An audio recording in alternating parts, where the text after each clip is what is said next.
Wingman uncrewed aircraft is a pathfinder for the integration of autonomous systems and artificial intelligence to create smart human-machine teams. It is the result of an exciting collaboration between Air Force and Boeing Australia.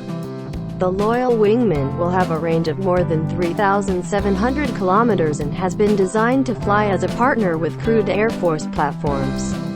It enables defense to investigate factors such as the level of automation and autonomy, use of artificial intelligence, and human-machine teaming concepts that will ensure Australia's legal and ethical obligations are met.